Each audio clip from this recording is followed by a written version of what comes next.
like checking Wow. chat. So damn, y'all been talking this whole time. We're like, because some people thought like something must have happened. But Is it live right now? So I never went live or nothing? no, it's till this day. Wow.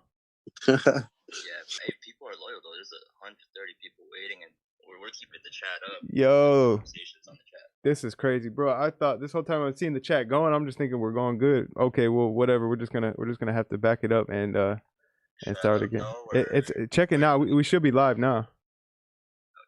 Are we live? Yeah. Okay, All right, bet. peace. All right. Damn, bro. That is crazy. All right, well, shit, man. I know we'll be able to just run it back again. Oh yeah.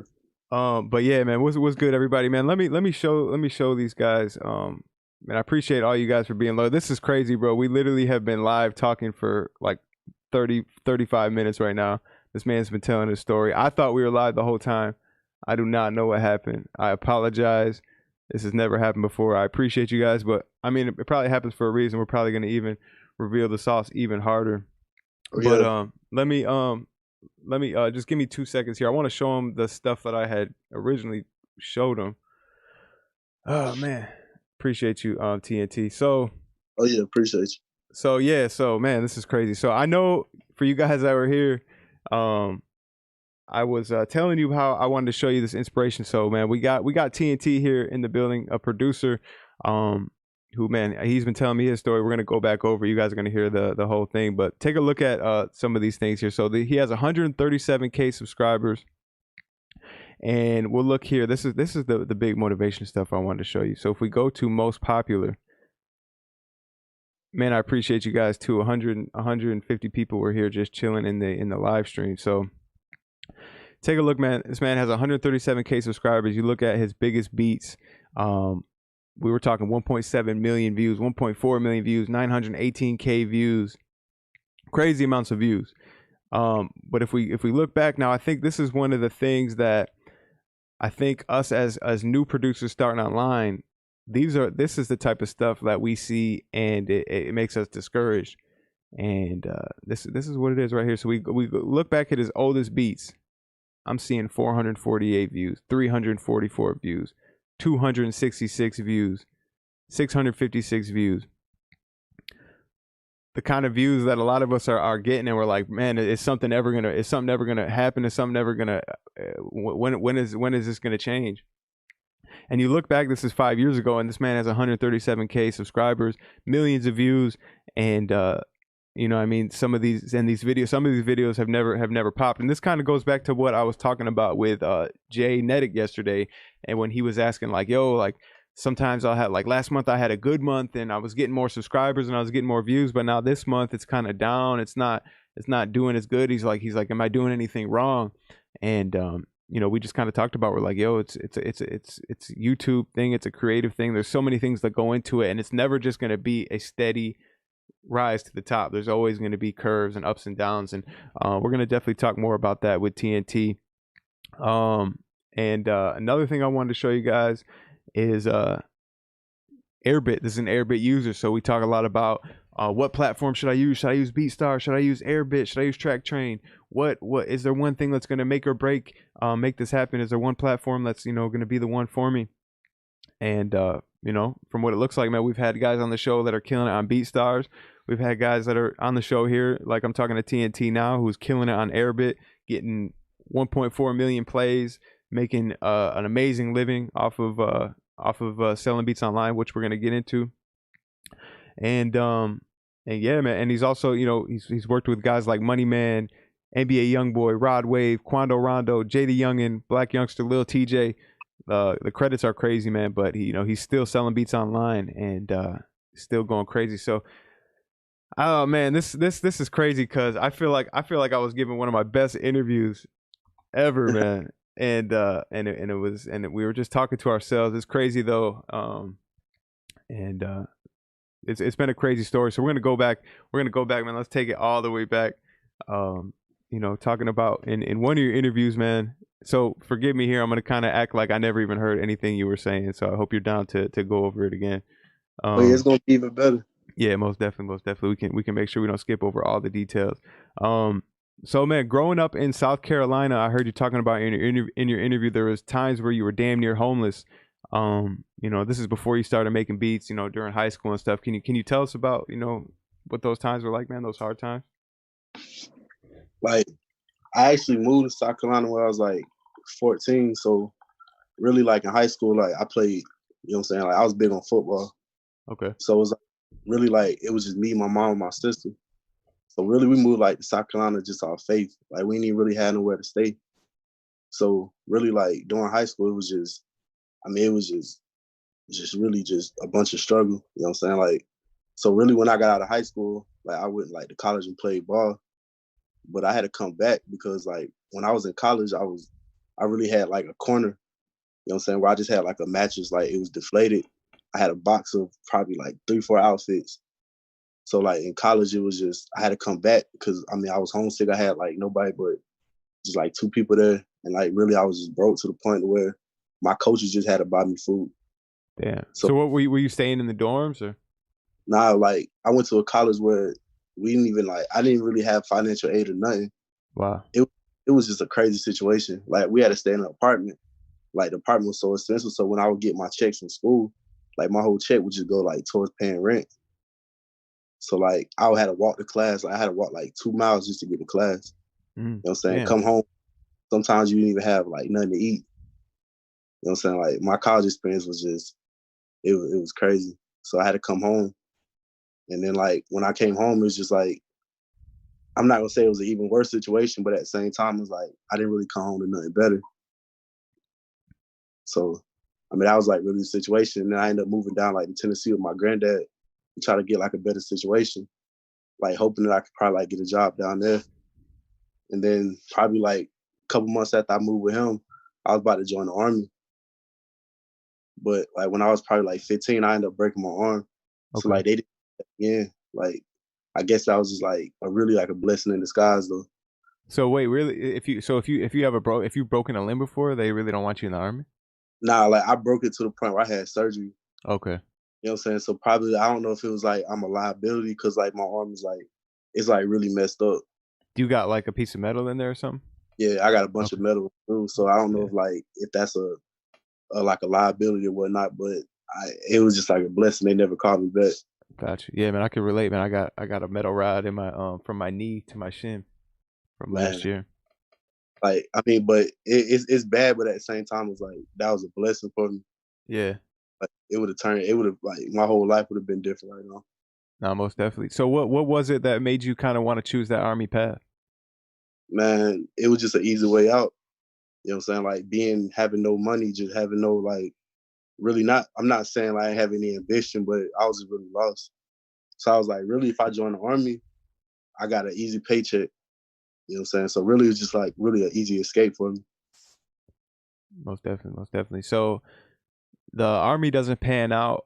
What are the next steps for you? What were your next steps? Really, after the army, I was living with my granddad, and he kept really promising me like, all right, we're gonna go to work on this day. We're gonna go to work on this day. So I'm really thinking like at the time I didn't know he was sick, that he was really hiding it from me, that he was really sick, and we wasn't going back to work. But he kept telling me, all right, we're gonna go back to work this week. We're gonna go to work this week, and I'm like, all right, bet if I go to work with him, I got a pretty good like paying job. But I didn't really know at the time that he was sick, and like he never really had the intentions to go back to work. So like if I and I just kind of realized I'm like, all right, the army not working out. We're not gonna go back to work. I got a little dishwashing job at Cracker Barrel, but I had to quit. You know what I'm saying? Because like they wouldn't even give me no hours, and like I was walking home, and it was just a bad situation.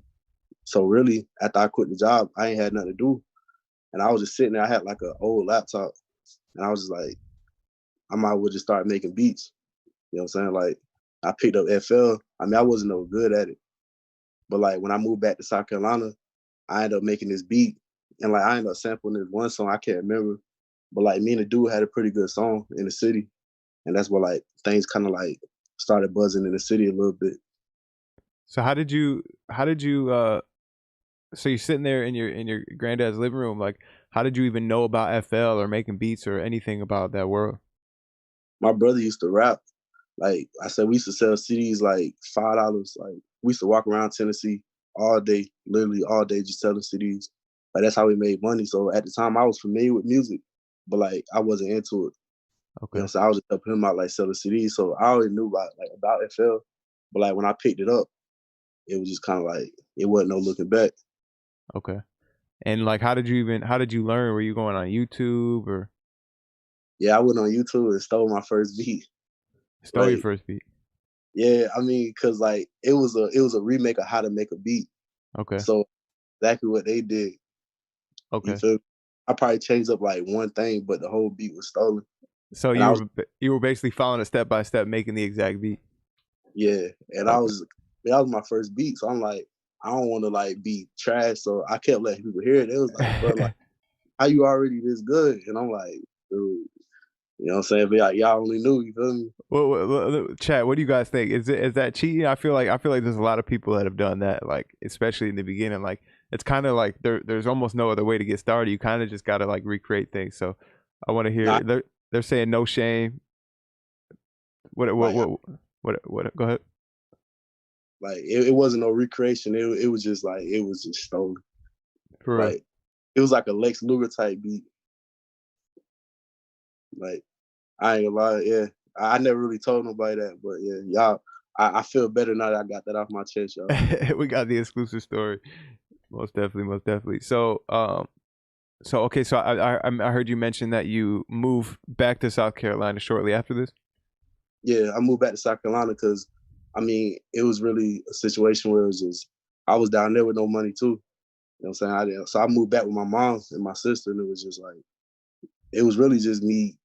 I didn't really have nowhere to go. You know what I'm saying? So I just moved back to South Carolina, and I started doing the music around the city.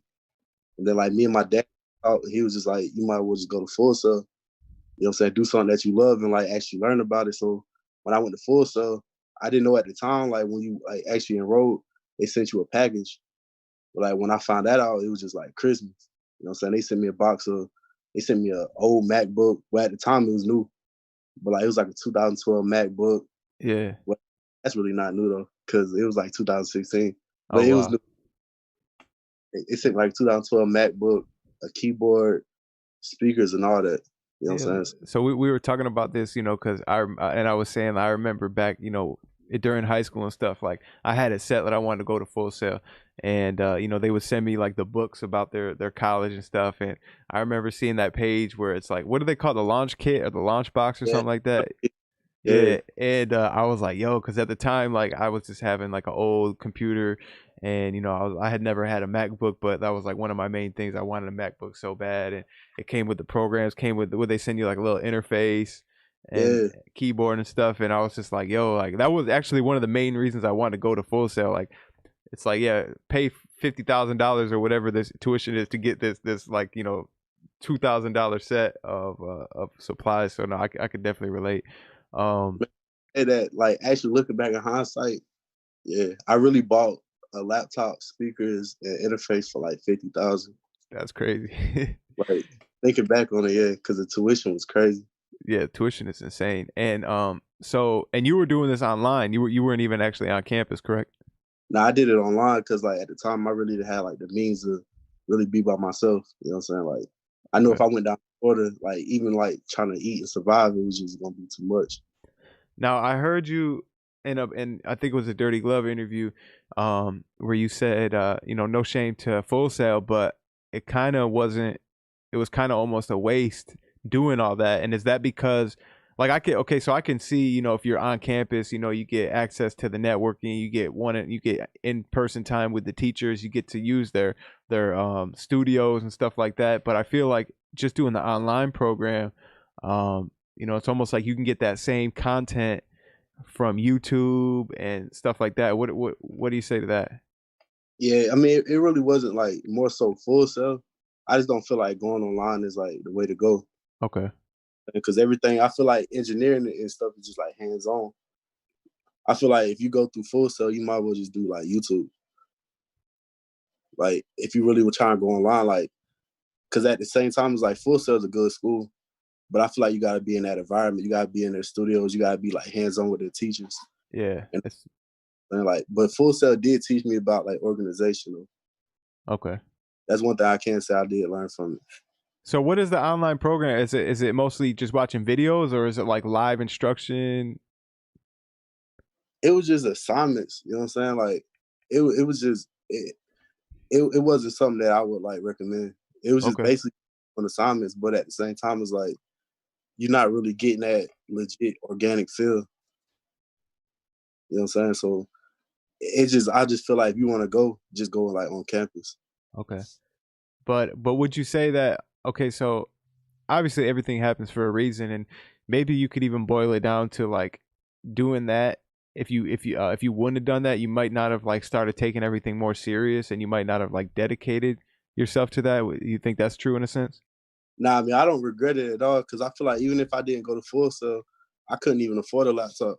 Mm. You know what I'm saying? Like, I mean, the laptop I had when I first started, that wasn't gonna get me nowhere. You know what I'm saying? So I mean, going, it gave me the tools to really like do what I want to do. Cause I couldn't. I mean, I didn't have no money to buy a laptop, an interface, or speakers. You feel me? So it really gave me that push start. Okay. Now, while you're living in South Carolina, you're going to Full Sail Online. What did your life look like outside of this? Did you have a job or? Yeah, I worked at Outback. Like I worked so many jobs. Like I don't work at McDonald's, Cracker Barrel, Pallet Company. At the time, though, I was working at Outback. I was making like $8 an hour, and I was probably making probably 200 every 2 weeks. So I would record. Like I would get home from like work and then go to recording, or I would record before I go to work. And I was making like I said, I was charging like at the time I was working at Outback, I was charging like $15 a session. Okay. You know what I'm saying? So I Come do a started, whole song for $15 basically. man, sometimes it was like when I first started recording, they would do like 3-4 hours, you feel me? I just get Wow. like $5. Cause I mean I ain't had no respect at the time. So it was like, who was really gonna take me seriously? You know what I'm saying? Enough to pay me like what I really wanted. Yeah. And like I was recording on my bed.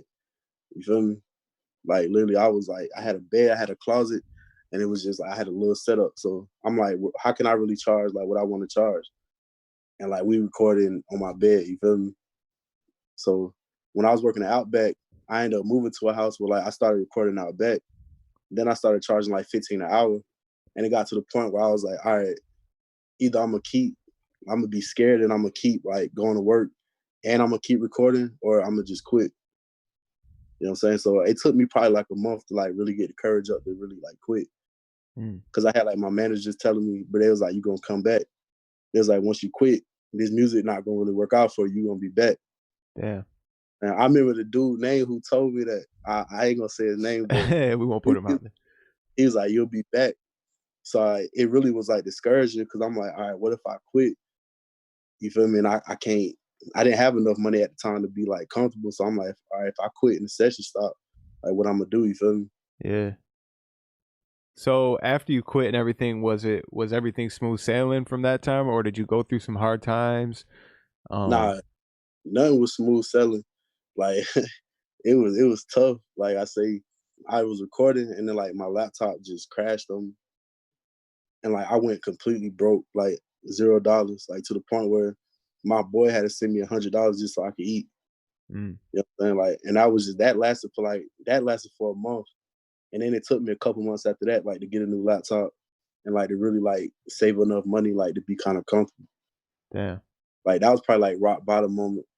Cause I mean, I'm not, cause at the same time, it's like you can ask your friends for something, you can ask your family, but like they looking at you like you got it all together. And then now you asking them for money just to eat. You feel me? They looking at you like, well, is this really like what you want to do? You feel me? Right. So like, it was a real tough situation. Damn. So was there ever times where you were kind of like thinking about giving up, or like, going back to get that job back? Nah, I mean, I never like. That's one thing about. That's why like I'm where I'm at.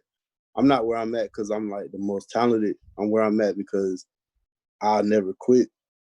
You know what I'm saying? It's just like if you quit, what are you gonna gain from it? Like I hear people all the time like, man, I want to quit. I want to give up. I'm like, all right, bet. You give up. Well, what are you going back to? You know what I'm saying? Like when things get hard, it's like I never understood like quitting when things get hard. And it's like I can relate to anybody, any situation, because I've been like to rock bottom. I've been to the point where I had $0 I owed. You know what I'm saying? I've been to the point where I was on the phone with like AT&T one time. I was so broke. Like literally, they heard me talking about how broke I was. Like literally, how I had no money, and they paid my bill for me. Wow. Like literally, you know what I'm saying? And I still never thought about quitting. Cause like if I quit, you know what I'm saying, like the world don't care. You know what I'm saying? If you quit, nobody, it's sad to say, nobody gonna be like, all right, he quit. I feel bad for him. I'm gonna help him. You know what I'm saying? Like, so if you feeling like you're in a situation where it's just getting tough, I'm not saying that it's gonna just happen tomorrow, but at the same time, if you don't quit and you really do what you're supposed to do, it's gonna happen for you. And like I can attest to that, like being in that situation. So when did during all this, when did like the selling beats online thing come into play? I used to sell beats on SoundClick, but like I was probably making like $300 a month. You know what I'm saying? So it really wasn't enough to like really survive. But Is like this really, during the time period when you were like going through those hard times, or? yeah, I mean, I was selling, you know what I'm saying? I would sell beats here and there. You know, so I would probably sell a beat a week. You know what I'm saying? Maybe I'll go a week without selling a beat. So it really wasn't like I wasn't seeing no money from selling beats that like, all right, I could eat. Yeah. You know what I'm saying? All right, I did sell a beat this week, but it really wasn't nothing, you feel me? So like at that time, I really didn't have like my YouTube jumping. And probably till like probably like 2017. You know what I'm saying? I joined a group called Flyway, and like all of us was really coming up. And it was like everybody was really trying to do the same thing. But like I really started taking advice, like I say, Tego and them, like probably Tego and Lando, they really had probably like 50,000 subscribers. Okay. So he told me, was like, all right, do this. You feel me? If you do this, your YouTube will grow. And literally I took everything he said and put my own twist on it. And probably in a year, I probably gained probably 100,000 subscribers. What was this magic sauce? What was this magic like formula he gave you? Consistency. You know what I'm saying? Consistency, organization, like, and like giving them not giving them what they expect, but like having them know what they're looking for when they come to your page. You know what I'm saying? Like when they come to my page, they know, all right, his font gonna look like this, his thumbnail's gonna look like this, his writing gonna be like this. I know exactly where I'm going when I go on his page. And then they know like they're gonna get a lot of pain from me. You know what I'm saying? So like when they go on my YouTube, they're like, all right, I wanna have some pain. You know what I'm saying? So they know what they're looking for. It's about having your niche. Gotcha. So I wanna talk about when I had looked through your YouTube, and I had kind of showed this. Let me see if I could show it again. I know you can't really see it. So, in the beginning, you're hitting 344 views. You got Young Chop type beats, Travis Scott type beats, Future type beat, all over the place kind of with it. Nothing's really going crazy. It's all like kind of maxing out at like 3.7K. But there was one I noticed. Where is it? It was further down. Okay, you hit a 16K. And then where is the Bobby Shmurda one? Bobby Shmurda. There was one, and I know I didn't scroll this far. Let me see if I can find it. Oh, you know what? Am I not? Yeah, I am at the oldest. Okay, so let me see.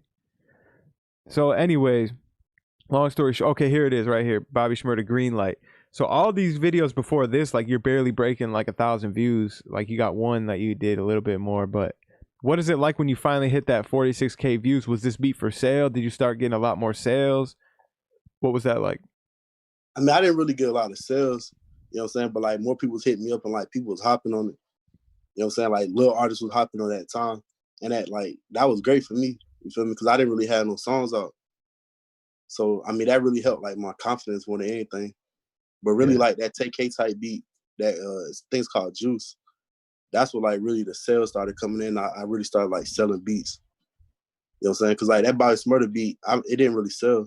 Because I don't even really Airbit at the time. I think I was still selling on SoundClick. Oh, okay.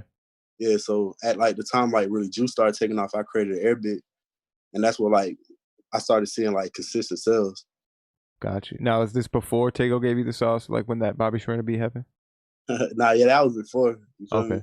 So like, one thing I want to talk about with that beat, and this is what we were talking about yesterday with Jay Netic, because he was like, "Yo, man, I had a good month last month. I had like I think he got like a couple hundred subscribers, his views were up, and then he's like, but this month I'm down. He's like, is there something I'm doing wrong? So what was it like to hit those you were getting good views, but then, you know, after that, if we look, there was, you know, it was kind of right back to regular views, like 700, 1,000, 505. Like, what was going through your mind when that beat happened, where you're like, okay, yeah, my YouTube's taking off? And then what was it like, kind of like when the videos after that weren't doing the same numbers? I didn't really like too much care. You know what I'm saying? Okay. 'Cause I really wasn't doing YouTube like that. Okay. I really like wasn't even focused. I was just posting. So I would like wasn't even focused, like, all right, well, this beat doing good, but it's not. You know what I'm saying? So like YouTube wasn't like really my main focus probably till like mid like 2017.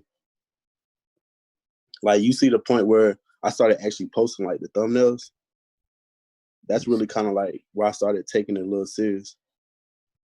Got you. Like kind of like when you like the futuristic type beat and and like when you got like the text and stuff in the middle, or was it Yeah, more like the change of heart? Because that's when it kind of seems like you started to get um like a consistency with the look. yeah, that's where I started like actually kind of like, all right, I'm gonna try to do YouTube, but I Okay. still didn't have my niche. You see, I would post like Rick Ross type beats. Yeah. I'll post like Chief Keef type beats. You know what I'm saying? Like I didn't really find like the Youngboy lane, the melodic like pain lane until probably like 2 years ago. So what was it that made you find that lane? Is it because like you were looking at numbers, you're like, or was it just because those are the kind of beats you were liking to make at the time? Youngboy was coming up. He was so hot. You know what I'm saying? And like I'm not gonna say nobody was doing Youngboy because like John Dummy been doing it for a minute, Facts. but it wasn't a lot of people in that lane. And I listened to Youngboy so much, I'm like, all right, I listen to him so much, I kind of know what sound. I'm gonna just go with that. And like I started posting, it started going crazy. And I'm like, well, shoot, like it's going this crazy. Why stop it? You know what I'm saying? Why fix something that's not broken? Mm. So at the same time, even though I may post a Youngboy type beat, I give some variation to it. So it's just not like, all right, every beat sound the same. You know what I'm saying? But at the same time, my subscribers, they want that type beat. You know what I'm saying? But at the same time, I'll throw in like Rod, I'll throw in Quando because they're in the same lane with it. You feel me? Okay. No, definitely. So you were kind of talking about it can be it's better to stick with a niche because then people can know what they're coming for, what they're coming to you for, and where they don't gotta kind of like sift through all different kinds of beats to get what they're looking for. Can you kind of talk more about that? People want to know like when they go to your YouTube, you got day one subscribers that rock with you. You know what I'm saying? They like when I go to this page, I want that pain. You know what I'm saying? When I go to this page, I know exactly what I'm looking for. Cause like when you got an organization, it causes confusion. And when people get like confused, people get like frustrated, they're gonna just move on to something else. Okay. People like simple, like people like to get straight to the point. Like that's the best advice I can give. Like make when you have your YouTube, where you have like your Airbit or whatever, or BeatStars, like have people have your niche, what people want. You know, so I'm not saying don't ever switch it up, but have your sound, have your niche, so people like when people go to your page, they know exactly what they're looking for. Because people got to search for 30 minutes, they're going to end up getting frustrated and going to something else. Right. Yeah, I mean, and I was talking about this concept. I just finished this book called 4 Hour Work Week. I definitely recommend it. But he was talking about one of the concepts. He's like, when you start a business, he's like, you don't want to have too many options. You don't want your customer to have to really think about a decision, because when there's more options, then either there's more opportunity for buyers or more. So they're like, damn, I bought this one, but I really should have bought this. And also like it can cause indecision to where people are like, there's too many options, they're overwhelmed, and they don't make a decision, they end up just leaving and not buying. So I think that kind of like relates to this right here, as far as picking your lane and sticking with it. That's it though. Like that really, like you just really explained it. You know what I'm saying? Because when people get indecisive, they don't make a decision at all. You feel me? No, most definitely. So was there any part of that sauce that that you had kind of learned that had anything to do with like the way you're doing the titles, description, or like keywords or tags? Yeah, like my descriptions, you look like in my descriptions, like you'll see every word uppercase because it just looks like it just makes it look more professional. You know what I'm saying? Like you want to, because at the end of the day, if you do YouTube, it's your job. So as a YouTuber or a type B producer, like you want to treat it like it's your job and be professional. You know what I'm saying? Like if you go on my YouTube, everything just looks, not everything pretty much looks the same. You know what I'm saying? It's no confusion when you go on it. It's just everything's just organized. You feel me? Yeah. I'm pulling up your descriptions right here. I see you Like got the same. Is there a reason you paste the Airbit link 4 times or 5? You have whatever. so many questions about mastery. Yeah. Is there an easy? Shout out You to made Curtis King. the line. You feel me? Like if I paste it 5 times, you have no choice but to see it. Okay. Yeah, I mean it's harder to miss. Yeah, like you can't miss it. Okay, got you. And then so I see the tags, pretty straightforward. NBA Youngboy type beat. You're sticking within the keywords and stuff. And then let's talk about the thumbnails and stuff that you use. Is what are you using to make your thumbnails? I use Photoshop. All I do is just change like the name of the beat or like the type beat and just change the picture. You know what I'm saying? Because I want to keep everything the same. You feel me? Like I don't want people to go on my YouTube and it's just everything looks just different. Like when they go on my YouTube, they're gonna see the description the same, the title's the same, all the thumbnails the same. You feel me? So it's like it's no missing like who page you on. Got you. And so yeah, and I think another thing, it kind of like creates that brand look. So even if people once they know your brand, if they're not on your page and one of your beats pulls up in the recommended side, they know, okay, yeah, I know that's TNT right there. I know that's his look. It's kind of like a signature kind of thing. Yeah, I mean, like being a producer is about branding too. You know what I'm saying? Because you can have the hardest beats, but if you don't got no brand nowadays, it's like we're kind of looked at as artists nowadays. So it's like you got to have that brand along with the talent. You feel me? And go ahead. Sorry. One more thing about YouTube is like, don't stop. Like, because once you stop, it's 10 other producers that's about to pass you. That's one of the biggest things with YouTube. If you take a break, it's a lot of times when you take a break, you really can't come back from it. How consistent are you uploading? Every 2 days at 7 o'clock. In the morning or nighttime? Nah, at night. Okay. Yeah, like for past like 2 years, every 2 days. Has it been hard to like be consistent, or like once you put that pressure of like routine in place, is it do you ever like struggle creatively, like because you're like now you're making beats kind of because you have to, or is there anything like that like you can relate to? Yeah, sometimes with YouTube it becomes like a block because I have to make type beats, and then like with me working with more like in the industry too, I had to make a pack for this artist, but at the same time I had to upload on my YouTube. So it's like I had to do double the work. So I mean, yeah, it's really like it's hard like keeping up with it. Got you. Have any of your placements ever came from your YouTube? Man, me and Rod, like pretty much all our placements came from YouTube. Rod Wave. Like, yeah, we just got one last night off YouTube. Literally, like he went and was searching for Rod Wave type beats on your YouTube, or? Nah, that was it was an NBA Youngboy type beat. He sent it to me like 4 in the morning. Like I never even sent that beat to him. It was just straight off YouTube. Wow, that's fire. That's crazy. There's literally artists out here that are going on YouTube and people are getting placements that way. Go ahead. My first Youngboy placement was off YouTube. I just had Ace drop last night. That was just straight YouTube beats. Damn. And I think this goes back to what you were saying, like, because in the original, in the Ghost interview, I had played the clip of your on Dirty Glove when you were talking about how kind of YouTube producers used to be looked down upon, and you said like artists kind of like wouldn't want to use YouTube beats because they're like, man, everyone has this beat, thousands of producers or thousands of artists have used this beat or whatever. But it doesn't seem like that's the case at all anymore. Really, I feel like today we should really cut the term YouTube producer. You know what I'm saying? I feel like we should cut type beat producer. Like I never really thought about that till just now. It's like we're producers. You know what I'm saying? Like I feel like I'm in the industry, but I post on YouTube.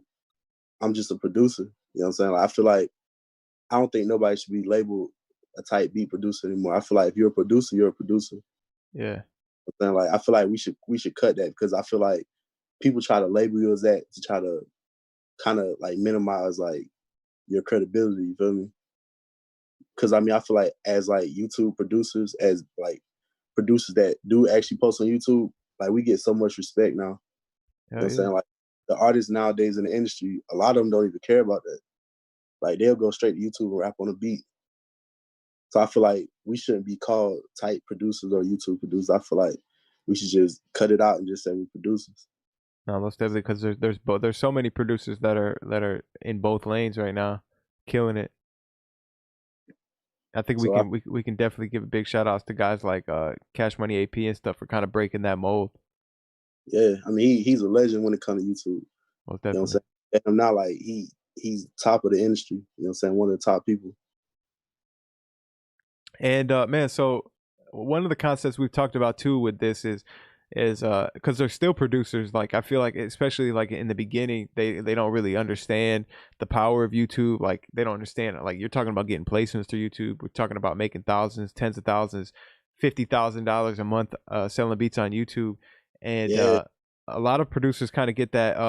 Shout out to Carl Folks. He labeled it "cool kid syndrome," where it's like you know, a lot of like, oh man, I don't want to do the YouTube thing. I want to be in sessions. I want to be, you know what I mean? I want to be an industry producer. I don't want to, you know what I mean, be labeled like what you're saying as a YouTube producer. But man, like, so you're a producer that's in both worlds. You know, you've got a crazy credit list. You make a lot of money selling beats on YouTube. What's more income for you? Is it more of the placements or more YouTube? If Man, you to don't mind be sharing. honest, you know what I'm saying? Like that's why I try to tell people, man, it's like I don't gotta wait on a check every couple months. Like, I mean, don't get me wrong, like shout out to people that do that.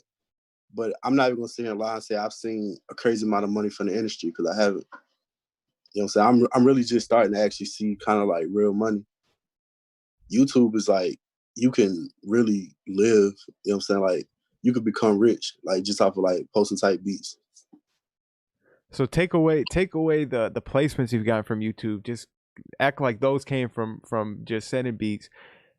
If you weren't doing the YouTube thing, like you probably wouldn't have been able to be living good for as long as you have now. You know what I mean? Because you know I know the placement money is cool, is good, but you know, like you said, it's every couple months, and you never know when the next placement's gonna happen. But it's like, you know, I'm sure a catalyst to you being able to live comfortable and everything. Like I mean, you're telling us right now that a lot of it is from YouTube. If I didn't have YouTube, I wouldn't be living comfortable. Like by far, I wouldn't be living like comfortably at all. Damn. And like industry money, like I'm just like starting to really learn about it. Like to be honest, because I feel like I really like transitioned to the industry like probably like past 6 months. So you know, like with royalties, they gotta catch up. And like with advances, you know, with advances, you may do a song and you may not get paid for 5-6 months. Right. You know what I'm saying? So with YouTube, it's like every day, literally 5, 6, 7 beats a day, like consistently, like nonstop. And you know you got no waiting. Like you wake up, $150, $300, 400. You know what I'm saying? So like with like YouTube producers, man, like it's a lot of money, and it's like every day. Most definitely, man. So, you know, we got a lot of producers in here. Shout out to all 324 people tuned in right now. Definitely hit that like button while you guys are in here for us. Help spread these gems out, and you know, with the YouTube algorithm and everything. Man, but is there anything besides, you know, consistency and picking a lane that like as far as just advice you could give to these producers that are looking to get into the YouTube world? Man, the best advice I can give is like find an artist that's coming up that's hot but hasn't fully broke through yet. If you start posting on them and they just blow, your YouTube gonna blow with it. You know what I'm saying? Like when I post on Youngboy, he was big, but at the same time he wasn't Youngboy. But as I started posting, he started blowing up. So as they search him, everybody's gonna search Youngboy type beats. You know what I'm saying? That's the same like they caught Raw Wave. You know what I'm saying? You Right. post Raw type beats 6 months ago, everybody wasn't searching. But now he's like a star, you feel me? Yeah. Most Like definitely. that's what I say. It's like find an artist that's like bubbling post on them, if they blow, like your YouTube gonna go with it. It's almost like the same concept of like if you're working with an artist and come up with the artist, it's kind of like a similar thing. Like it's like a stock investment. You know what I'm saying? It's the same concept because if they blow, you gonna blow with them. You know what I'm saying? Like I know, like I say, it sounds so like cliche when I say consistency, but man, it's like YouTube is just all about being consistent. Because there's so many producers that join, and like if you stop, it's only a couple people I actually seen like stop and just come back. That's why I'm actually like scared to stop. Because at the same time, I was like, yeah, oh TNT, he got 137,000 subscribers, but at the same time, it's like, as I stop, there's 100 people that's ready to come up. You feel me? Yeah. So it's like, it's really like, I feel like I don't ever see myself like really stop posting. Facts. So what advice could you give to the producers that kind of can't get past that beginning phase where they might even not even get 100 views or just a couple hundred views and no real sales? Like, you know, after you learn the sauce, how long did it take you to break past that point? It probably took me probably a couple months. Okay. And then like in a year, I probably gained like 100,000 subscribers. Wow. You know what I'm saying? First started, I wasn't just getting thousands of views. You know what I'm saying? It's like, that's what a lot of producers do when they join YouTube. They're like, man, I'm only getting 500 views in a month. And then they stop. You know what I'm saying? And then they think like, all right, when I stop, I can come back. You know what I'm saying? Like the best thing I can say, like, if you haven't broke through yet, maybe you gotta look at your YouTube. Maybe it's like the thumbnails aren't correct. Maybe the way you write your titles aren't correct. Maybe even like, you know what I'm saying, your tags aren't like matching your videos. Like literally all it takes is one video. Like you get one video that blows up. Now you just like, you go with that niche and now it's just over with. You feel me? Yeah. And shoot, maybe your beats aren't where they need to be yet too. You know? I mean, that too, you know what I'm saying? But at the same time, it's like, that matters, like, a little bit. You know what I'm saying? Like, make sure that you have like your sound. You know what I'm saying? Make sure your sound is where you like it needs to be. Cause that probably was my problem. Like my beats wasn't very good when I started. You know what I'm saying? Like my beats really just got good like 2 years ago. So I mean, that does play a part into it. Like make sure you got your sound correct. Most definitely. So during the time when you were in Full Sail, is that the time when you were taking the bus out here to Atlanta? Yeah, that dreaded bus ride. Like it was terrible. Like, yeah, I mean, I was like engineering, and like sometimes I'll take off a little bit, like just to take like a trip to Atlanta. You know what I'm saying? But they have like no car or nothing, so I would just like ride a bus and just like go down there. I'll just out faith. Like sometimes I'll just stay with my friends. Sometimes I have money for a hotel, but it was really just like going out faith. Keyword faith. So you were coming out here like with no real plays lined up or nothing. You're just like, what was it? Just like, I'm gonna come down here. I'm gonna just whatever falls into my lap kind of thing. I was just like, man, I gotta go down there and like build these relationships. I was like, if I'm in South Carolina, like how can I build with somebody if I'm not in their face? Because a lot of times, like a lot of people can get in sessions because they done built with that person. You know what I'm saying? They done built that relationship, they done network with that person. So when I would go down there, it was really just like off of trying to build relationships, trying to be in people's face. Okay. To where I could eventually get in the session because my name wasn't big enough to jump in the session with a B-list artist or like a C-list artist.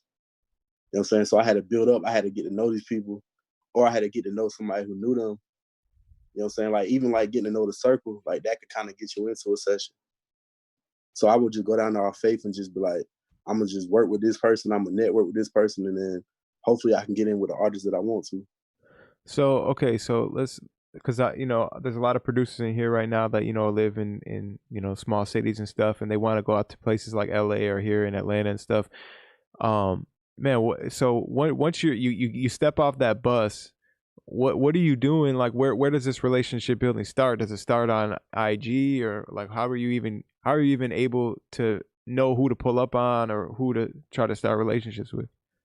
I would know like certain producers. You know what I'm saying? Like even like my guy Mike Mixer. You know what I'm saying? He moved down there. Hey, shout out to Mike Mixer. Yeah. I would just make beats with him, and like he would know certain people. You know what I'm saying? Like even though him knowing certain people, I would be around.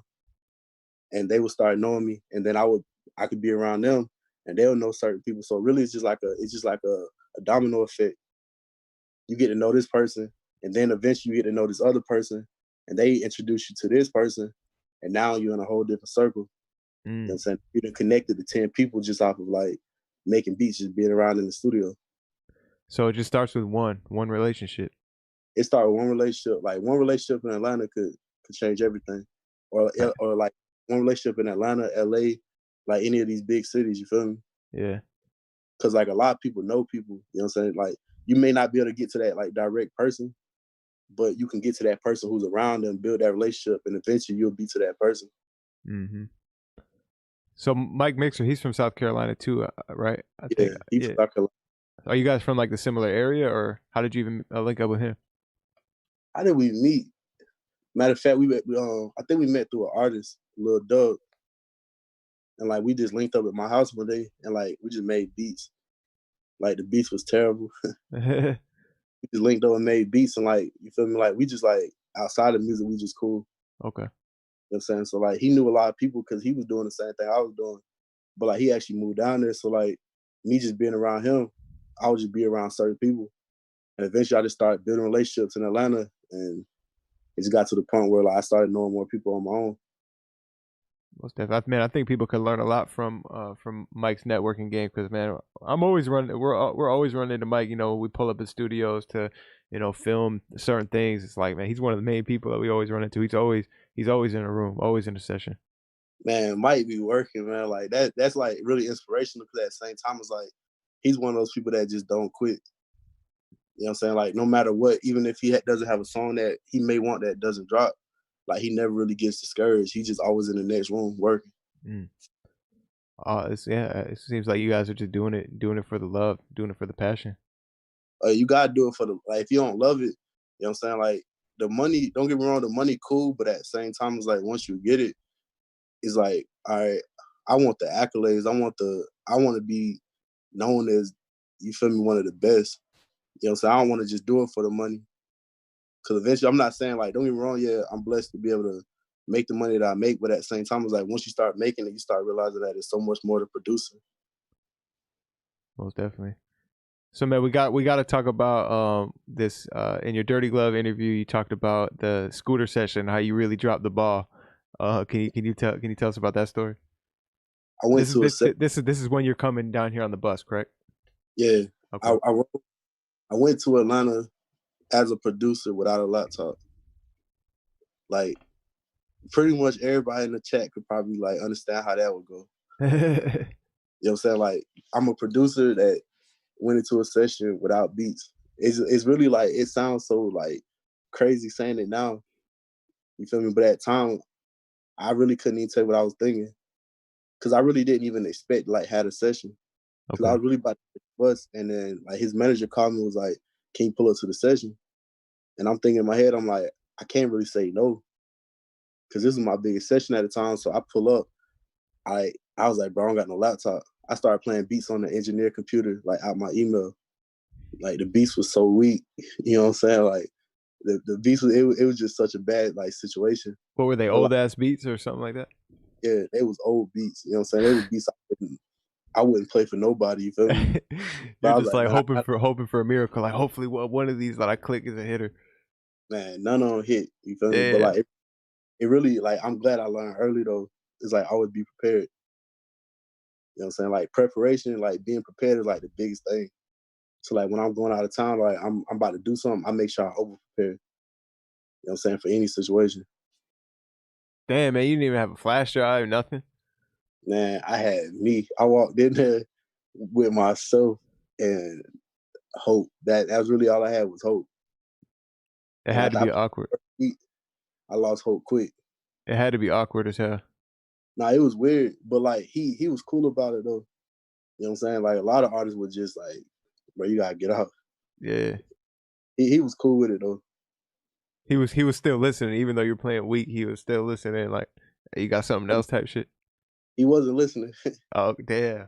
He was just more sitting there. You know what I'm saying? Like after probably like the first 3 beats, like his manager was texting me, was like, bro, like play something different. I'm like, man, I don't got nothing different.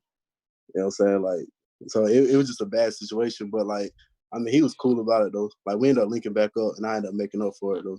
That's dope. That's dope. Most definitely, man. So yeah, let me see here. If you guys want to tap into the live Q&A too, definitely click that link in the description. We'll get that going in just a second. I just want to make sure I got all my questions out the way. I think we killed it. I think we covered all the stuff that we covered in the Ghost interview. Oh yeah, like I say, it was even better though. Yeah, most definitely. We got to go in extra on the details. Shout out to our acting skills, acting like we did talk about all this stuff before. Yeah. We need to go out to LA, man, and try to get a role. So yeah, man. I think we covered everything. So if you guys want to tap in to the live Q&A, we got a couple people in the chat here, man. Man, I don't think we forgot we left out anything, did we? Nah, I think that was it though. Unless like you had anything else. Fire, man. My apologies one more time. I don't know how that happened. That's never happened before. But like I said, man, it was obviously meant to be. And shout out to everyone that stayed tuned with just chilling, man. The chat community is so fire, man. I love you guys. You guys are literally just talking in the chat, like, cause I'm seeing the chat like out of the corner of my eye, like, so that's what made me think everything was all good. And I'm just like, okay, yeah, they're just, I mean, I wasn't really looking at what they're saying. I don't know if they were saying like, bro, what the fuck was going on with this, but the community's so lit. They're just happy to chop it up with each other. But yeah, man, we got a dope producer in here, TNT guys. So if you guys want to come in, ask some questions, let's get it. We got Okie and Johnny Jerome on deck.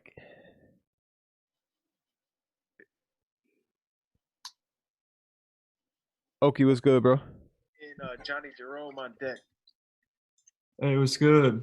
What's going on, bro, man? Am I on? Am I live right now? Oh, you're liver than live.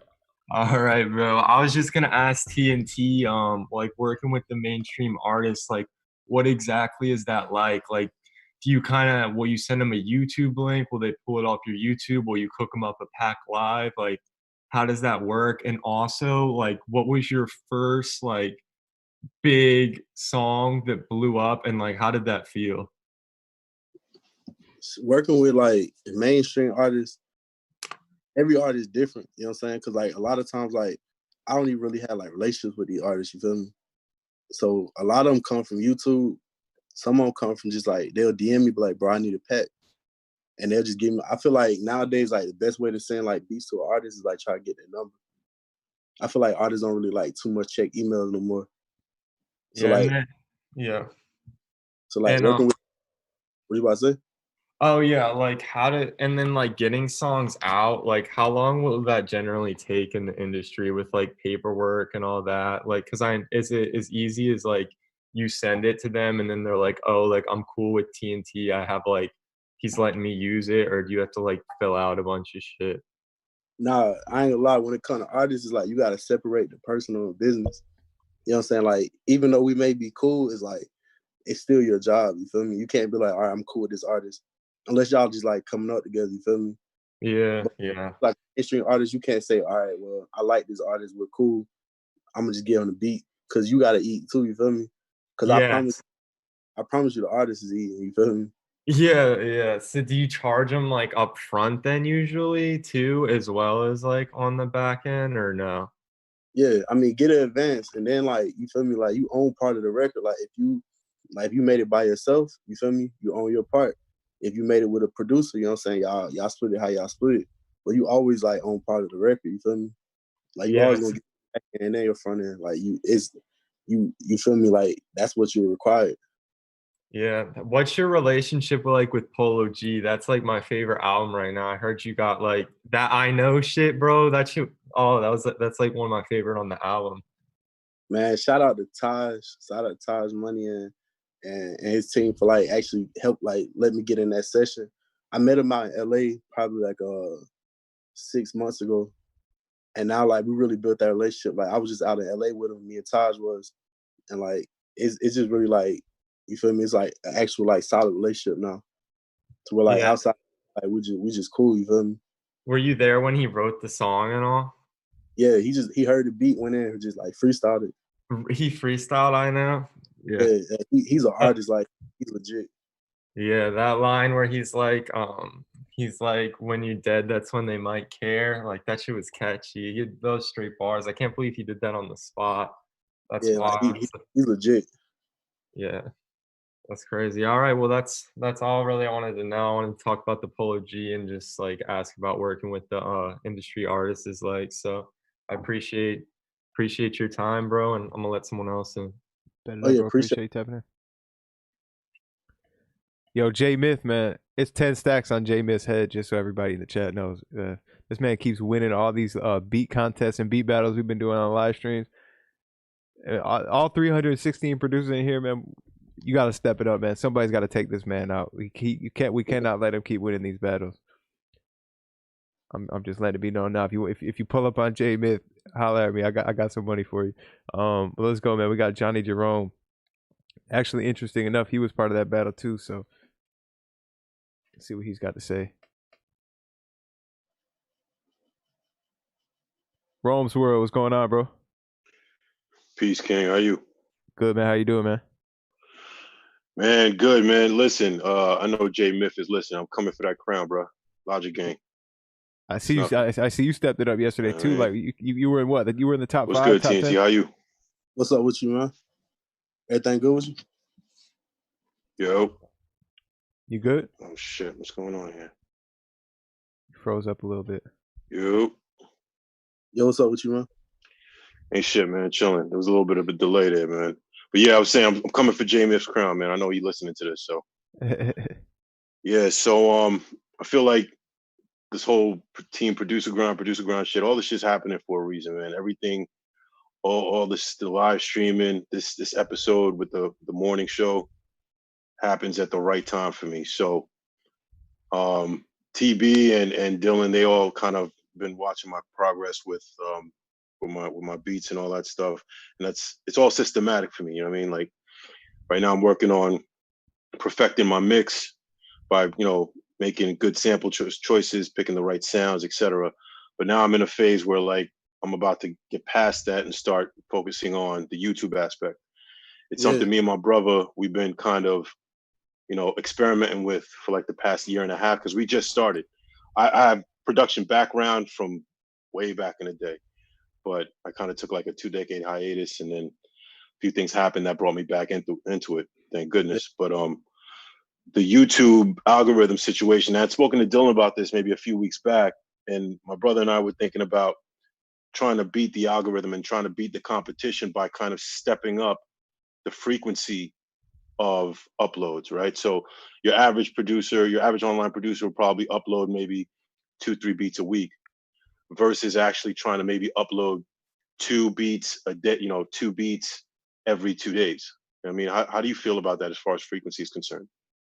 I feel like you don't want to give them too much. You know what I'm saying? Like you can flood them, but like you don't want to oversaturate yourself.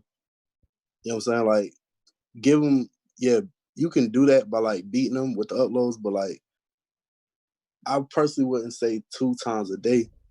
You know what I'm saying? Like if you want to do like 1 time a day, I would go with that. But like you just don't want, you want to have like time for people like to enjoy the beats you just post. You feel me? Correct. That's why I give it like 2 days, because all right, they enjoy this beat. Now I hit them with another one. You know what I'm saying? If you can just keep posting, your subscribers ain't got like time to really catch up to this one beat before you just post another one. You feel me? And it's funny you said that, because the reason why we had thought about that is because in this day and age of music, compared to my day and age of music, there's a new joint coming out from artists every day. I mean, like artists are spitting out tracks like every 5 seconds. So I figured, conceptually, that would also apply with production. But I see what you're saying, man. You don't want to, put out all your shit at once, and then, they don't even have time to really take in the first 2 joints you put in at the top of the week. So you may have 500 on this one beat because you just posted another beat instead of having 2,000 on that beat because all your subscribers got time to enjoy that beat. You know what I'm saying? Then you post another one the next day. Now they have time to breathe and they can enjoy it. You know what I'm saying? But like in days, like they can't enjoy that one beat before they see another one. You know, people attention span is short, so it's like, all right, well, I was rocking with this beat. He just posted another one. I want something new. You know what I'm saying? Because now you know how people like what's new to them is like always what's best. Yeah, you know yeah. Like, all right, this beat old now. I'm about to listen to this beat. You know what I'm saying? If that makes sense. No, makes perfect sense. Yeah. I appreciate that. We're gonna try to apply that. At least the one beat a day. Like my availability to make beats and push them out. Dylan to tell you, I got my regular 9 to 5. I work remotely from home, so I'm like on conference calls, meetings, and all this other shit. I literally pushed all my meetings that I had from 9 to 12 down to 12 to like 3, just so I can link up with Dylan in the morning and watch the morning show and all that other shit. That's So love. I'm able to actually make the beats, get the output out, and then actually upload at least once a day. My brother, he lives in New York, so his schedule is a little bit more hectic, but we're kind of like two producers in one, kind of trying to achieve the same goal. So What type beat you talking about? you see, that's another thing too, man, because we've been told that, you need to find that one artist and go with them versus, just making your beats off a whim and off of your vibe and then giving it a name afterwards. So originally we were just making trap beats and he would name it this, Gunna type beat, Future type beat. The issue I had is, I'm from a generation where, I don't know anything. I don't know as much as my brother or my cousins. I mean, I'm 40. You know what I mean? Yeah. Might not look it, but I'm 40. So I gotta make the beat, send it to him. Yo, who you see on this beat? And then he'll put the name to it. We haven't really established one artist that we want to stick to that lane and push out up until maybe 2 weeks ago, because we're finding out a lot of producers that we've spoken to aren't really on the drill scene yet and have admitted that, it's kind of difficult for them to make drill beats. And it comes second nature to us. You know what I mean? So we were going to try to go that route. But honestly, any advice you can give on that would be greatly appreciated. Nah, drill beats is taking off. So I mean, Fabio, like you could do like Fabio, you feel me? Like, because he's in like he can appease like the younger crowd, you feel me? Yeah. Like I would say if you do like drill culture like Fabio, yeah, Chef G. I feel like that lane will like really like take off for you. You know what I'm saying? Because I mean, everybody just can't make drill beats. You feel me? Yeah. So you agree with the statement that you should definitely stick to one type beat or maybe one or two type beats? Because I know I was looking at your page before I got on the Zoom. I would say 80% of it is like NBA Youngboy and Rod, right? Yeah, it's like stick to one type, but like you could switch it up. Like what I do, I might switch it up like one time a week because I give them time to miss the Youngboy. Yeah. So when Youngboy, they're like, all right, I've been waiting on this. Now it goes crazy. Yeah. Would you say that if you're picking something as unique, like drill beats are very unique, Louisiana type beats are very unique, you think that it's even more important to stay if that's your lane, to stay in those lanes? Yeah, because I mean, if you post a drill beat, then you turn around and post a Gunna beat, people are gonna be confused. Like, all right, well, what am I about to get from him? You know what I'm saying? If I post like Louisiana Youngboy and I go ahead and post whoever, if I post a drill beat, people are gonna be kind of lost. Like, all right, like. Especially from an artist perspective, if I'm on YouTube and I only write to drill beats and you put out a drill beat, boom, I love the first joint. Now you come out with a Gunna joint. Now I got to go to another producer because you're not consistent with the drill. So that actually makes sense. And people will go to the next. Like, facts. It's like, you gonna have your loyal people, but at the same time, it's like they got to get their product. You feel me? So like they're gonna be loyal to you. They're gonna rock with you, but at the same time, it's like that's not what they want. You know what I'm saying? Like I came in for a drill beat. Now you posting a guitar beat. Like that's gonna be kind of weird to people. You feel me? Yeah. So we stick to a drill lane 5 days a week, but every now and then, maybe on a Wednesday, throw in something different, maybe a trap joint or something like that, right? I would say throwing like Lil TJ, like somebody like. Yo, my brother said Lil TJ. He even though he's not 100% drill, he be getting down on them drill joints too. Yeah, that's what I'm saying. Like, cause he's still kind of in that same breath. You feel me? Yeah. Like you don't want to do Fabio and then turn around and do Youngboy or turn around and do somebody off the wall. You know what I'm saying? Yeah, that's Fabio, like on the other side of the spectrum. Mhm. Yeah, so it's like keeping in that same kind of lane because Youngboy and Rod Wave, like they're in the same lane. Youngboy and Quando are in the same lane, so it's like I'm not going like too outside the box. You feel me? Bet. I got 2 more questions for you, and then I'll let other people get on. And then good. The artwork, right? This is a big one because at the end of the day, I'm a creative by nature, right? Even before I started making beats, when I was like 19, I was heavy into drawing comic book characters and all that other stuff. So you Yeah. can only imagine when it comes to finishing a beat, being happy with the beat, and then now moving on to the artwork, I'm going ape shit, right? I feel like my brother feels like I'm doing more than I should. So, for example, your page very straightforward, right? It's just an image, title, upload, right? Yeah. What we've done is we have a thumbnail, we have the main slide that runs through the YouTube. Sometimes we put MP4s behind the image to give it some animation. It, you know, I'm pretty sure you're gonna say, "Yo, keep it simple, just get it up there."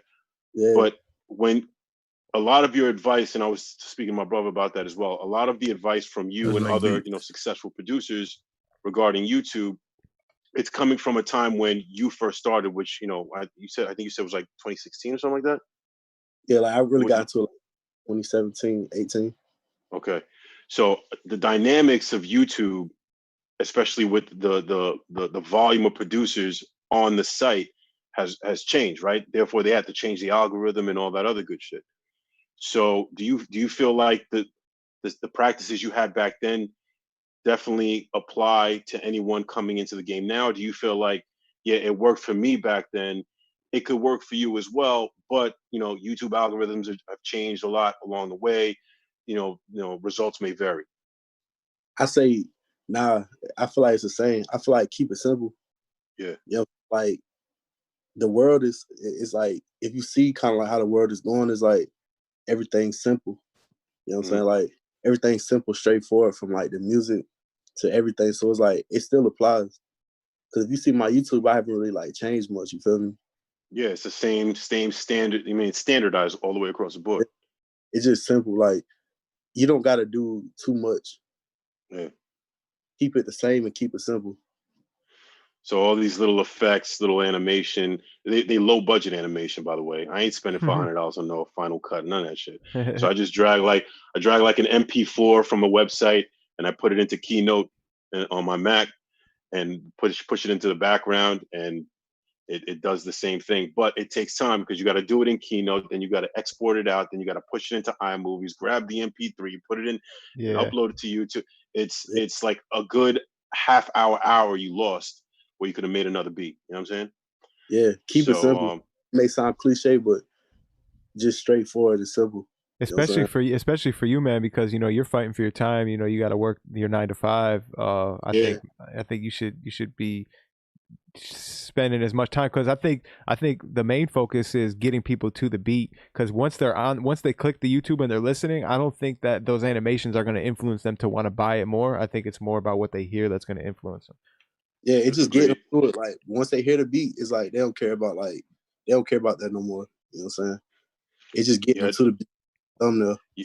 Yeah, we just we only went that route because we kind of pride ourselves on separating ourselves from the crowd, and we felt like doing it this way. Like if you see the thumbnail looks like a tutorial thumbnail, like big fonts and the person's face. It looked dope, but the effort that it takes to do it, man, it's just time consuming. So yeah, I think we're gonna do that. I think it's tunes to tube. Yeah. That one of Dylan's guests have put us on. Ann Chamberlain put us onto that. So yeah. So I got the free version, but I think I'm just gonna pay that monthly fee just to get the extra perks, because one less platform to upload to is great. Like SoundCloud, I hate having to go into SoundCloud and upload there. So if Tune to Tube is just gonna push that shit up for me. Oh, that's hard. I didn't know not? It does it. I didn't know it could just do it like that. At least that's what the fine print says. So we'll see when I make the purchase. But I think that's the one thing the game is missing. And I'm actually talking to one of my colleagues. He's a programmer. One platform, one application that takes the beat, takes the image, and pushes it up to all of the other platforms that you fuck with. Similar to DistroKid, but they do streaming platforms. this application would upload to BeatStars, it'd upload to Instagram, it'll upload to Facebook, it'll upload to, so you just have to do it once instead of spending an hour or hour and a half uploading to all these platforms and then going back to making another beat type of deal. Yeah. You know what I mean? So that would be a dope idea. But I think the last question I have is your perspective on organic, and you probably might have covered this, but organic views and tags. Like, is it smart to just put a gang of tags in the description? Does that even work? Like, what are your thoughts on that?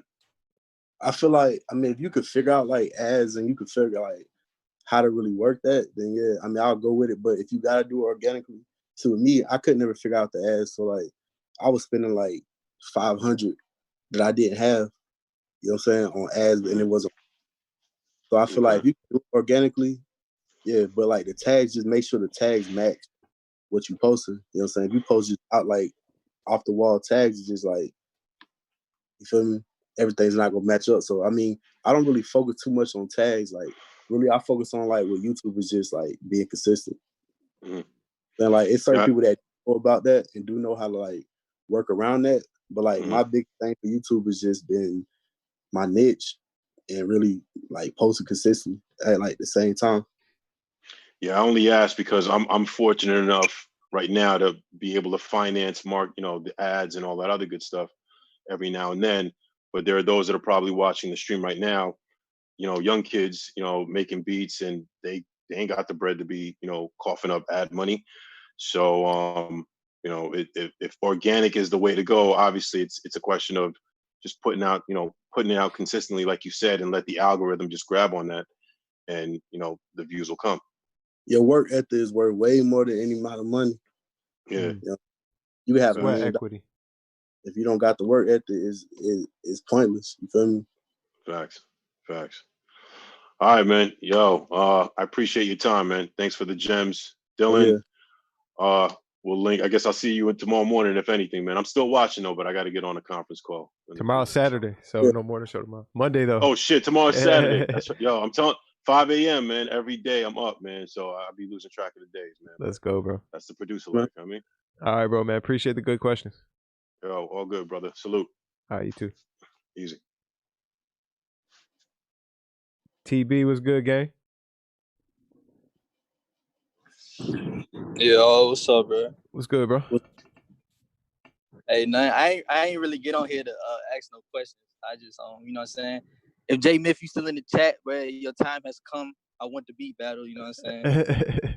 Second, yeah, that's really all I had to say, you know what I'm saying? TNT, how much you charge for the collab?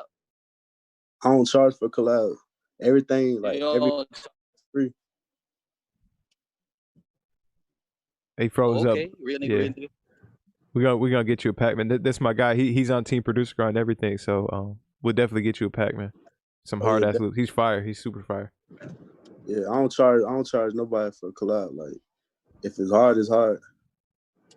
Oh, for sure. I'll hit you up then. But that's pretty much it, bro. I'm gonna let y'all go. Jmyth, I do want you to know I'm gonna smoke you tonight, bro. We're doing a beat battle on Team. Oh shoot. Make sure y'all tune in. But that's it, bro. I'm finna log off. All right, bet it up, bro. That's gonna be epic. Jay, what's good, bro? Jay, what up, bro? You there?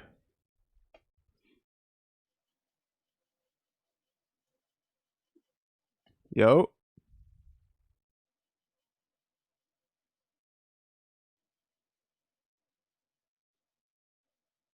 By the way, where do you live now, bro? You live in Atlanta or? Who, me? Yeah. I live in South Carolina. Oh, okay. I live in a little city called Sumter. Okay. So you kept it simple. I fuck with it. You come out to Atlanta a lot though, right? Because I know you're always up at Stream Cut and stuff. Yeah, I come to Atlanta a lot. I just got back from LA though, so I go like late to Atlanta. Most definitely. Jay, you there, bro? Yeah, bro. My bad, man. What's good? I was on my recording and like my speaker interface. Oh, okay, bet. My bad about that. No, you good. Yeah. Thanks for having me on, bro. Appreciate it. Alrighty, bro. Hey, TNT, just want to say your story is inspiring, man. Thanks for Yeah, sharing. I can definitely relate to making my first beat, just like you did off of YouTube, just following the tutorial. That's how I started too. So no shame in that. But I just have two questions. So the first question is, for my situation, I'm at this place where I need to find like an artist to stick to, like you were saying, and blow up with. So I'm looking at this artist right now. He just started rapping a year ago, but he's blowing up like crazy. He just did a song with NLE Chopper last week, and he just dropped one with YG yesterday. He's only been rapping for a year, but when I look at his numbers, he's got 1 million listeners on Spotify, 170 followers on IG, and when I do his vidIQ, he's got 62,000 people searching for his type of beats. Would you say that's a good artist to kind of like follow and start building a lane with, or what's your opinion on that? Yeah, I know what you're talking about. Really, I mean, with his sound, you could really mix him and NLE Chopper in. You feel me? Yeah, I don't want to drop his name. I do, but I'm like, you know what I mean? Now, like that would be hard to like. I know his name. Like, I think he's from like Texas, right? Yeah. Yeah, I'm about to say you could mix him and Chopper in because they kind of like got the same kind of beats. You feel me? Mm-hmm. So like, cause I mean, he's big, but you feel me? He kind of he could go either way. You know what I'm saying? So it's like you could mix them both in there because their beats kind of sound the same. Oh, okay. Would you say he's kind of like on the same sound as like Polo too? Because I just got on Polo last week. That's dope that you work with Polo G. I really fuck with his music, and that track you did with him is hard for sure. Yeah. Would you say he's kind of on the same sound too? Nah, I feel like if we talking about the same person, I feel like he's more on that like I would say like Chopper lane.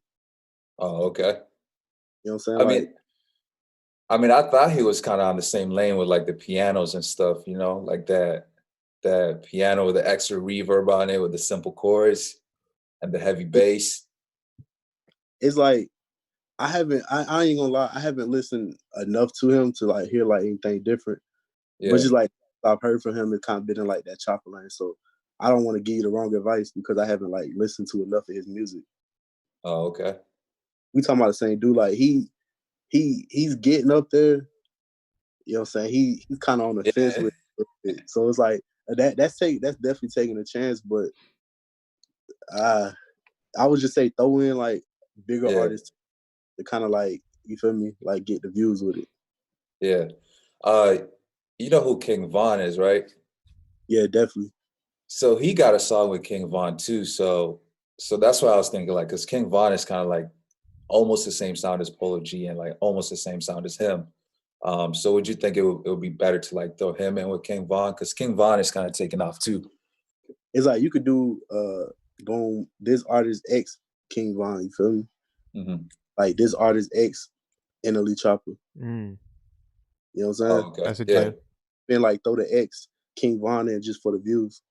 Cause you know King Von is big, so right. And I don't really think a lot of people even doing his type beats. You talking about King Von or the other artist? Nah, King Von. Yeah, there's not a lot. Like when I looked at his vidIQ, it's up there, but it's open. Like it's easy to break through with him compared to like other artists who people are making type beats for. I never even thought about him like that. That's actually kind of hard though.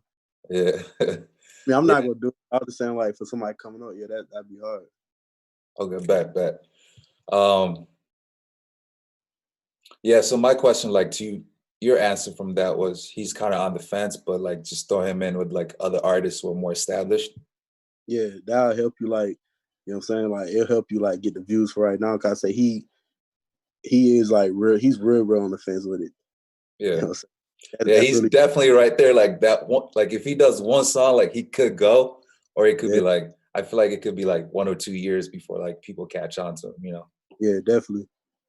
But yeah, I appreciate you answering that. And also your story too. Like, I'm like, man, his YouTube is just looking like just like mine. Cause because I started 2 years ago, and my videos like they're kind of like the same views and everything. Like I have a couple videos that are taken off here and there, not 40K or anything, but I've got one video when I first started out.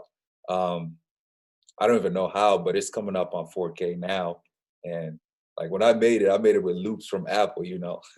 So it's kind of like crazy how you were saying like your talent doesn't really matter as long as like you're consistent with it, you know. So I can definitely use that. Say that again. What type beat is it? It was an Anderson .Paak type beat. Oh, that's crazy. Nah, that's. I mean, but I started out with like off the wall stuff like that too. But I mean, like I said, definitely try him and just mix in like artists that kind of got like his similar sound. Yeah, I would do that, but I don't really listen to him like I used to. So it's like, no, I'm not Anderson .Paak, but dude was talking about. Oh, okay, for sure. It's just I'll like definitely do that. The secret one. Yeah, if you know, Dylan. It's one of those. My last question is, do you do any email marketing for your BeatStars, or not BeatStars, Airbit or YouTube or anything? Nah, like I never really knew about like marketing, and everything I do is just like I do things so differently. You know what I'm saying? Like shout out to the people that know about like the ins and outs of the marketing and all this. It's just me. I just, man, just consistency. Like as cliche as it sounds, you feel me? Like I don't really do nothing. I just post my link in the description. You know what I'm saying? Like now I kind of like take care of itself. Actually, when I first started out, I used to do like an email list. Mm-hmm. Like I used to have like 1,000 people on my email list. But now it's just like I don't even really like too much pay attention to it now because I got like my core fans, whatever. But now I never really like did anything with Airbit. Oh, okay, I see. I'll get one more question in and then I'll hop off. So sometimes like I got other stuff going on, kind of like Jerome too, and I don't get around to posting beats to like I like uploading right when I finish because I'm excited about the beat.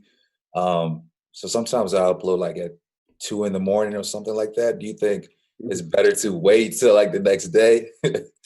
Man, please don't upload it. Schedule it out. Schedule for the next day. If you're excited, just post it and schedule it. You know what I'm saying? Like that's what I do. I have beats scheduled a month ahead. You know what I'm saying? Like if you're excited about it, don't post it at 2 in the morning. Man, the beat be hitting, bro. You know what I mean? I just want to get it out there, you know. Nah, it's like that's things like get it out there, but get it out there in the right way. Cause you don't want to waste a hard beat, you know what I'm saying? Right. That makes sense. Well, that's all I got. Appreciate the time, appreciate the advice on everything that I've asked. And thanks for having me on, Dylan. No problem, man. Cool, man. Hey, TNT, man, we appreciate your time this morning. Appreciate the gems, man. Super fire, super inspiring. Oh yeah, I appreciate y'all, man. Like I said, it's been way overdue. No, most definitely, man. Like I was saying, you know, I know we were kind of waiting on the in-person one, but you know, due to circumstances and everything. But man, I think we got just as much out of this as we would have in the other route. But one more time, man, I appreciate you being willing to be open, with your story, telling us about those moments that you said you've never really talked about before. Super inspiring, bro. And we definitely got to link up when you're here in the A, and maybe do like some more content, like a behind the beat or something like that for one of your records. Oh yeah, definitely, man. Like I said, it's a blessing to even be on here. I appreciate y'all. Alrighty, man. Appreciate you, bro. Oh yeah. All right, man. We'll be reaching out. We'll send you a pack of loops too from my producer that was on here too, TB Digital. So all right, send me your number too. Bet it up, bro. Appreciate it. All right, man. Take it easy. Yes, sir. Yes, sir. Man, one time before I get out of here, guys, TB Digital just dropped the All You Need expansion pack. So if you guys, I know a lot of you guys are very familiar with the All You Need drum kit that he dropped right here, the one that looks like an in and out bag. So this one is the expansion pack. Right now, it is on sale for this weekend only. You can get it for more than 50% off. It's super fire, and you don't need to have the original drum kit to get it. So if you want the new sauce, go ahead and grab it. It's got over 50 new drum samples. You can go and you can check it out right here on the page. There's a link in the description. If you guys are on Text Gang, I will go ahead and shoot you a link as soon as I'm done with this live.